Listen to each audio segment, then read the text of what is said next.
எல்லாருக்கும் வணக்கங்க. இன்னைக்கு நம்ம சேனல்ல weight gain பண்றதுக்கான ஒரு சூப்பரான டயட் பிளான் தான் பார்க்க போறோங்க. நிறைய பேர் என்கிட்ட கேட்டது, நான் ரொம்ப ஒல்லியா இருக்கேன்க்கா, இதுக்கு எதனா ஒரு ஃபுட் இருந்தா சொல்லுங்க, ரொம்ப ஈஸியான ஃபுட்டா இருக்கணும். சோ நான் வந்து வேலைக்கு போறேன், காலேஜுக்கு போறேன், சோ ஈஸியா சாப்பிட்ற மாதிரி எதனா ஃபுட் இருந்தா சொல்லுங்கன்னு கேட்டிருந்தீங்க. நம்ம வீட்ல யூஸ்வலா சாப்பிட்ற ஃபுட் தான் எந்த டைம்ல எடுத்துக்கணும், எப்படி எடுத்துக்கணும், எவ்வளவு சாப்பிடணும்ன்ற அளவுன்றத பத்தியும் டீட்டெயிலா இந்த வீடியோல பார்க்க போறோங்க. இந்த வீடியோ உங்களுக்கு ரொம்ப பயனுள்ளதா இருக்கும். நம்ம சேனலை சப்ஸ்கிரைப் பண்ணிட்டு உங்க ஃப்ரெண்ட்ஸ் அண்ட் ஃபேமிலிக்கும் ஷேர் பண்ணுங்க. இப்போ வாங்க நம்ம வீடியோக்குள்ள போலாம். weight gain பண்றதுக்கு நீங்க அதிகமா செலவு பண்ண வேண்டிய எந்த ஒரு அவசியமே கிடையாதுங்க. நம்ம வீட்ல சாப்பிடக்கூடிய உணவுகளை தான் நம்ம எந்த டைம்ல எடுத்துக்கணும், எந்த அளவு எடுத்துக்கணும்னு சொல்லிட்டு தான் இந்த வீடியோல பார்க்க போறோங்க. நம்ம வீட்ல யூஸ்வலா சாப்பிடக்கூடியது ரைஸ். சோ ரைஸ் வந்து பாத்தீங்கன்னா நிறைய பேருக்கு வந்து பிடிக்க மாட்டுது. சோ காலையிலேயே வந்து இட்லி தோசை இந்த மாதிரி சாப்பிடுறீங்க, நைட்டும் பாத்தீங்கன்னா இட்லி தோசை இந்த மாதிரி சாப்பிடுறீங்க, மதியம் மட்டும் தான் டைம் கிடைக்கும் போது ரைஸ் சாப்பிடுறோம். சோ ஆனா வந்து ரைஸ் சாப்பிடறதுனால உடல் எடை அதிகரிக்கும். சோ நிறைய வீடியோல நான் சொல்லியிருக்கேன், ரைஸ்ல கார்போஹைட்ரேட் இருக்கு.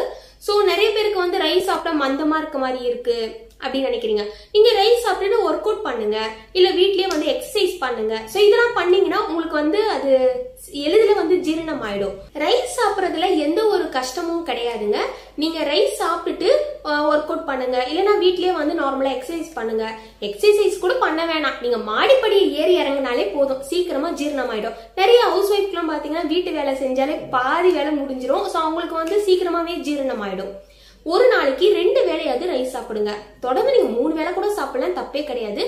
நான் ரீசெண்டா weight gain ஃபுட்ஸ் வீடியோ எல்லாம் போட்டிருந்தேன். சோ நிறைய பேர் பார்த்திருந்தீங்கன்னா தெரிஞ்சிருக்கும். அதுல மோஸ்ட்லி நான் வந்து பழைய சோறு தான் சாப்பிடுவேன். பழைய சோறு சாப்பிட்றதுனால அதுல நிறைய சத்து நமக்கு கிடைக்கும். weight gain பண்ணணும்னு நினைக்கிறீங்கன்னா நீங்க பழைய சோறு வந்து தயிர் ஊத்தி கரைச்சி சாப்பிடலாம். அப்படி நிறைய பேருக்கு சாதமா சாப்பிட பிடிக்கலன்னா அதை மிக்சில போட்டு கிரைண்ட் பண்ணி மோர் மாதிரி சாப்பிடலாம். அதுல ரைஸ் வந்து நல்லா அரைஞ்சிருக்கும், அதுல நிறைய சத்து வந்து நமக்கு கிடைக்கும். எனக்கு மோஸ்ட்லி வந்து பழைய சோறு சாப்பிடுறது ரொம்ப பிடிக்கும். உங்களுக்கு பிடிக்குமான்னு சொல்லுங்க.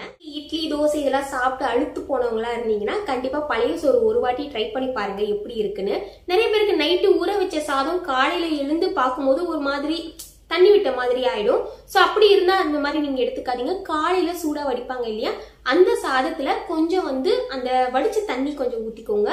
இது கூட தயிரையும் சேர்த்து நல்லா வந்து மிக்சில அரைச்சி எடுத்துக்கோங்க. இல்லைன்னா நல்லா பிசைஞ்சு இது கூட எதனா ஒரு தொட்டுக்க வச்சு சாப்பிடலாம். ரொம்ப சூப்பராகவே இருக்கும், ட்ரை பண்ணி பாருங்க.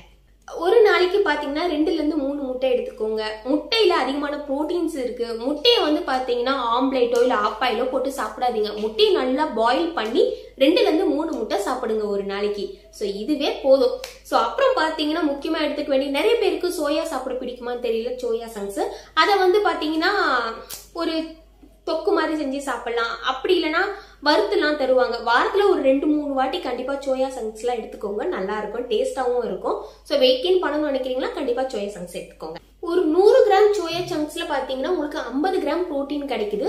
சோ 50 கிராம் புரோட்டீன் கிடைக்குதுன்னும் போது கண்டிப்பா அதை நம்ம எடுத்துக்கணும். வாரத்துல 2 ல இருந்து 3 வாட்டியாவது சோயாவை வந்து உங்களுக்கு பிடிச்ச மாதிரி நீங்க செஞ்சு சாப்பிடுங்க, ஓகேங்களா? நிறைய பேருக்கு வாழைப்பழம் சாப்பிட பிடிக்குமா? அதுலயும் முக்கியமா பாத்தீங்கன்னா செவ்வாழைப்பழம் எடுத்துக்கோங்க. செவ்வாழைப்பழத்துல ஒரு நாளைக்கு 2 செவ்வாழைப்பழம் சாப்பிட்டாலே போதுங்க. காலையில நீங்க பிரேக்ஃபாஸ்ட் முடிச்சிட்டு ஒரு 1/2 hour கழிச்சு ஒரு செவ்வாழைப்பழம் சாப்பிடுங்க. இது கூட 1 கிளாஸ் மட்டும் பால் எடுத்துக்கோங்க. நீங்க மதியம் லஞ்ச் எடுத்துக்கிட்டீங்கன்னா பரவாயில்ல. சோ ஒரு 1/2 hour கழிச்சிட்டு ஈவினிங் டைம்ல எதனா ஒரு ஸ்நாக்ஸ் மாதிரி பீனட் இருக்கு பாத்தீங்களா, ஒரு கைப்பிடி அளவுக்கு பீனட் எடுத்துக்கோங்க. சோ வறுத்த வேர்க்கடலையே ஒரு கைப்பிடி அளவு ஸ்நாக்ஸ் மாதிரி சாப்பிட்டுக்கோங்க. அப்புறமா ஈவினிங் டைம்ல வந்து செவ்வாழைப்பழம் சாப்பிடலாம். அப்படி இல்லைன்னா நைட் டைம்ல கூட நீங்க செவ்வாழைப்பழம் சாப்பிடலாம். 2 கிளாஸ் பாலாவது கண்டிப்பா எடுத்துக்கணும். காலையில டைம்ல டீ காஃபி அவாய்ட் பண்ணிட்டு 1 கிளாஸ் பால் எடுத்துக்கோங்க. நைட்டு தூங்குறதுக்கு முன்னாடி 1 கிளாஸ் பால் எடுத்துக்கோங்க. பால் நீங்க அப்படியே சாப்பிட பிடிக்கலன்னா நிறைய பேர் வந்து சொல்றாங்க, பால் வந்து அப்படியே சாப்பிட எனக்கு பிடிக்கலக்கா, ஒரு மாதிரி வாமிட்டா வருதுன்ற மாதிரி சொல்றீங்க. அது கூட பாதாம், பிஸ்தா, முந்திரி இந்த மாதிரியான நட்ஸ் எல்லாம் வந்து கிரைண்ட் பண்ணி எடுத்துக்கோங்க. ஒரு பவுடர் மாதிரி எடுத்துக்கிட்டு அதை வந்து பாலோட மிக்ஸ் பண்ணி நாட்டு சக்கரை சேர்த்து சாப்பிட்டு பாருங்க, நல்லா இருக்கும். சோ இதையும் நீங்க ட்ரை பண்ணி பாருங்க.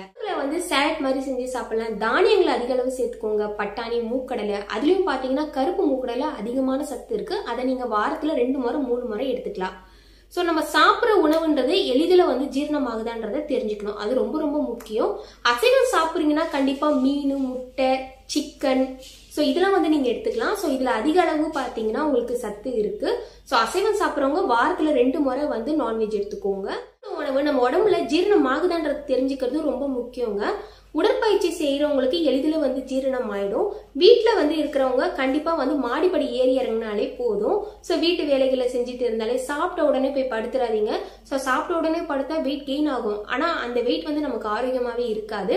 ஸோ சாப்பிட்ட உடனே வந்து தூங்காதீங்க. வீட்டுல இருக்கக்கூடிய வேலைகளை நம்ம செஞ்சுட்டே இருந்தாலே நமக்கு எளிதில் வந்து ஜீரணம் ஆயிடும். மாடி படிக்கட்டு ஏறி இறங்கினாலே போதும். ஸோ இதை நீங்க ரெகுலரா ஃபாலோ பண்ணிட்டு வாங்க. ஸோ நான் பாத்தீங்கன்னா வீட்டுல இதெல்லாம் ஃபாலோ பண்ணிட்டு இருக்கேன். நான்வெஜ் சாப்பிட்றீங்கன்னா வாரத்துல 2 முறை 3 முறை உங்களுக்கு பிடிச்ச நான்வெஜ் எடுத்துக்கோங்க. மறக்காம ஒரு நாளைக்கு 2 முட்டையாவது கண்டிப்பா எடுத்துக்கோங்க. நான் சொல்றேன், இதை நீங்க ஃபாலோ பண்ணி பாருங்க. வெயிட் கெயின் ஆவதை நீங்களே உணர்வீங்க. இந்த வீடியோ பதிவு உங்களுக்கு பயனுள்ளதா இருந்துச்சுன்னா நம்ம சேனலை மறக்காம சப்ஸ்கிரைப் பண்ணிட்டு பக்கத்துல ஒரு பெல் ஐக்கான் இருக்கும், அதுல ஆல் இன்ட்ரப்ஷன் கொடுங்க. அப்பதான் நான் போடுற வீடியோட நோட்டிபிகேஷன்ஸ் உங்களுக்கு உடனுக்குடன் நோட்டிஃபை ஆகும். நீங்களும் வீடியோ தொடர்ந்து பார்க்கலாம். உங்க ஃப்ரெண்ட்ஸ் அண்ட் ஃபேமிலிக்கு ஷேர் பண்ணுங்க, அவங்களுக்கு ரொம்ப யூஸ்ஃபுல்லா இருக்கும். Thank you so much. Bye.